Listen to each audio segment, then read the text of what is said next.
Hello dear students, welcome to today's class of Principles of Marketing for BCom second year students. विपणन के सिद्धांत की 3 units खत्म हो गई है। 4th हमने इसके पहले वाली क्लास में स्टार्ट कर ली है। 4th यूनिट में बेसिकली 3 टॉपिक्स हैं। सबसे पहला इंटरनेशनल मार्केटिंग क्या होता है, उसके कैरेक्टरिस्टिक्स, नेचर, स्कोप, ये सारी चीज़ें।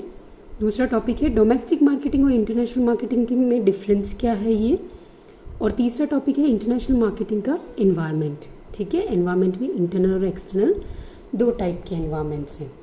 हमने फर्स्ट क्लास में पढ़ा बेसिकली इंटरनेशनल मार्केटिंग होता क्या है, अंतर्राष्ट्रीय विपणन इसको हिंदी में कहते हैं, उसकी मीनिंग और डेफिनेशंस हमने देखी थी। आज हम लोग पढ़ने वाले nature and scope of international marketing. Nature में आप कैरेक्टरिस्टिक्स के पॉइंट्स भी डाल सकते हो। नेचर मतलब स्वभाव होता है, उसकी प्रकृति होती है। ठीक है, तो पॉइंट समझते हम अंतर्राष्ट्रीय विपणन में की प्रकृति में क्या क्या आएगा।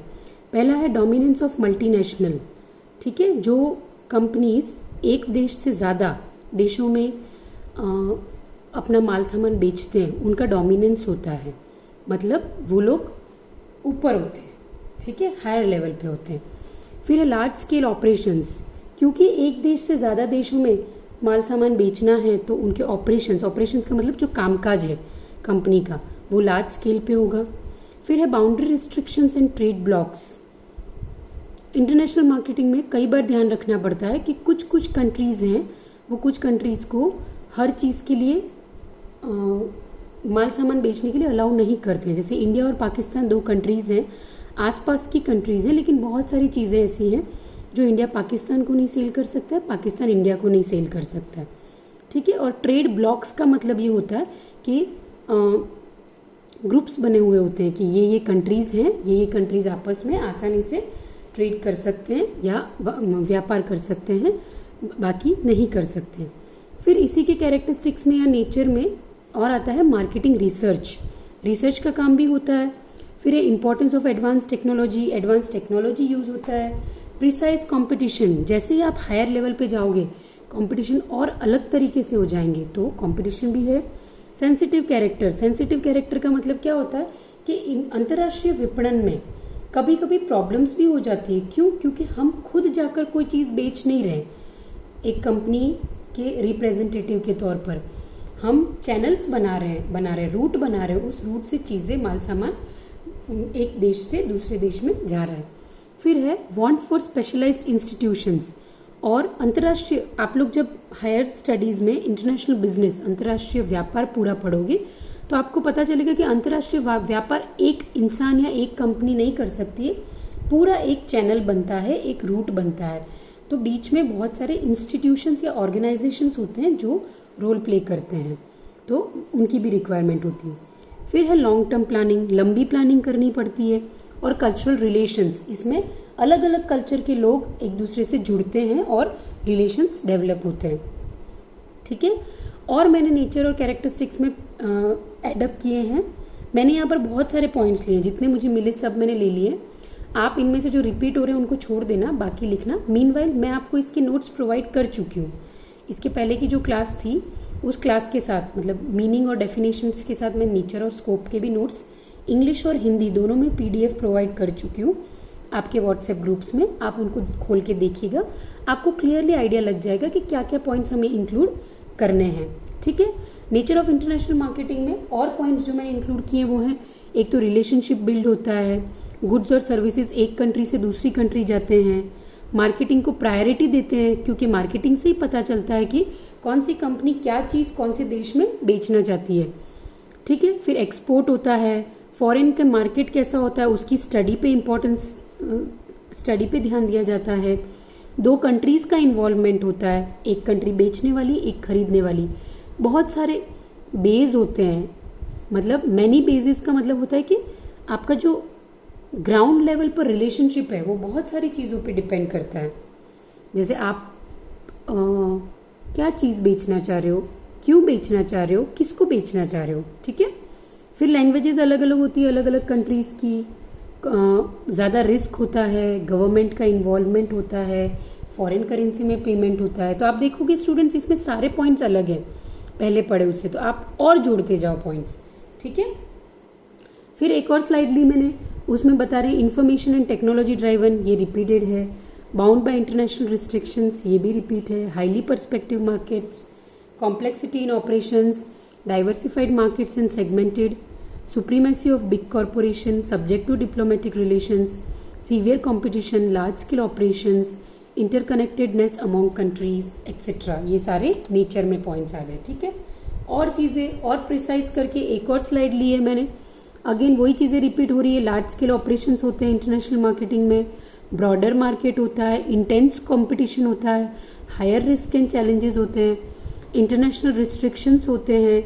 इंटरनेशनल रिस्ट्रिक्शंस का मतलब होता है कि जैसे इंडिया है उसके अपने रिस्ट्रिक्शंस, तो दूसरे देशों को यहाँ एंट्री से पहले कुछ रूल्स फॉलो करवाते, तो उन कंट्रीज के लिए हमने क्या दिया, इंटरनेशनल रिस्ट्रिक्शंस। वैसे इंडिया दूसरी कंट्री में ट्रेड करने जा रहा है, व्यापार करने जा रहा है, तो उसके लिए उस देश के द्वारा लगाए हुए रिस्ट्रिक्शंस को हम इंटरनेशनल रिस्ट्रिक्शंस कहेंगे।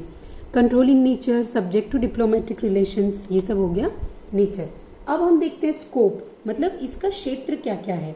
बहुत ज्यादा बड़ा स्कोप नहीं है, स्कोप के पॉइंट्स कम हैं, लेकिन वो पॉइंट्स डिटेल में पढ़ोगे तो वो बहुत वास्ट है, ठीक है। हमें मेन पॉइंट्स पढ़ने हैं और उनको समझने हैं, और एग्जाम पॉइंट ऑफ व्यू से कितना पढ़ना है वो मैंने आपको नोट्स में प्रोवाइड कर दिया है, ठीक है। यहाँ समझने के लिए मैंने स्लाइड्स लिए। पहला है एक्सपोर्टिंग। इंटरनेशनल मार्केट करोगे तो आप एक्सपोर्ट कर पाओगे। एक्सपोर्ट में क्या होता है, आप अपनी कंपनी के प्रोडक्ट्स को और सर्विसेज को विदेश में बेचते हो, दूसरी कंट्रीज में बेचते हो, तो आपके लिए बहुत बड़ा मार्केट खुल जाएगा, ठीक है। दूसरा है इंपोर्टिंग। आप दूसरे देशों से हम अपने देश में भी माल सामान और सर्विसेज, सेवाएं खरीद सकते हो, तो आपके लिए अगेन मार्केट बड़ा हो गया चीजें बेचने के लिए और खरीदने के लिए। फिर है मैनेजिंग ऑफ इंटरनेशनल ऑपरेशंस। हमारी एक दुकान है, उस दुकान पे कोई कस्टमर कुछ खरीदने आता है, तो वो हम उससे पैसे लेते हैं और उसको वो चीज दे देते हैं, तो यहाँ पर हमारा आदान प्रदान खत्म हो गया। पर इंटरनेशनल बिजनेस में, अंतर्राष्ट्रीय व्यापार में क्या होता है कि आपका मार्केट बहुत बड़ा है, आपके कस्टमर्स बहुत वेराइटीज के लोग हैं, और आपका जो प्रोडक्ट है उसको आपको ऐसा बनाना है कि ये वेराइटी ऑफ कस्टमर्स है उनको प्रोडक्ट्स अच्छे लगे। इसीलिए क्या कह रहे हैं कि एक बहुत बड़ा क्षेत्र है इंटरनेशनल मार्केटिंग में, कि इंटरनेशनल ऑपरेशंस को कैसे मैनेज करना, कैसे ऑर्डर लेना, कैसे पेमेंट करना, कैसे ऑर्डर को वहां दूसरे देश पहुंचाना, सारा बीच में कागजी कार्रवाई, वो सारा प्रोसेस, ठीक है। हम लास्ट यूनिट में और अच्छे से पढ़ेंगे कि प्रोसेस क्या होता है, कागजी कार्रवाई क्या होती है, कौन सी डॉक्यूमेंट्स आती है, ये सब हम लास्ट यूनिट में पढ़ेंगे, ठीक है। और लास्ट है री एक्सपोर्टिंग। री एक्सपोर्टिंग का मतलब है एक देश से सामान, जैसे हमने मंगवाया, हम इंडिया में हैं, हमने जापान से सामान मंगवाया, ठीक है, जापान से मंगवाकर उसको और अच्छा किया या फिर उसको मॉडिफाई किया और उसको हमने सेल किया नेपाल में, ठीक है, तो ये हो गया री एक्सपोर्टिंग। और इसका दूसरा तरीका भी है कि हमने किसी चीज को एक कंट्री को एक्सपोर्ट किया और उसी को दूसरी कंट्री से तीसरी कंट्री को भी एक्सपोर्ट किया, तो ये री एक्सपोर्टिंग हो गया, ठीक है। ये वापस स्कोप के कुछ पॉइंट्स और लिए हैं मैंने। Foreign investments, exports and imports of merchandise, licensing and franchising, service exports and imports, growth opportunities, benefiting from currency exchange, limitations of domestic market, ये सब उन पॉइंट से अलग पॉइंट्स हैं।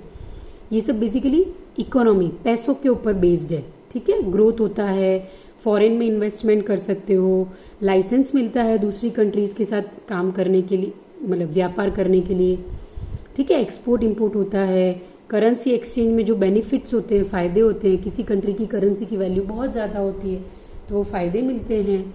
और ये सारे पॉइंट्स हो गए स्कोप ऑफ इंटरनेशनल बिजनेस के, इंटरनेशनल मार्केटिंग के, ठीक है।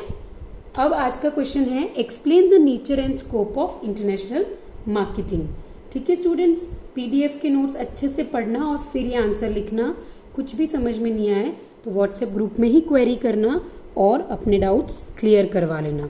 Have a safe time, thank you.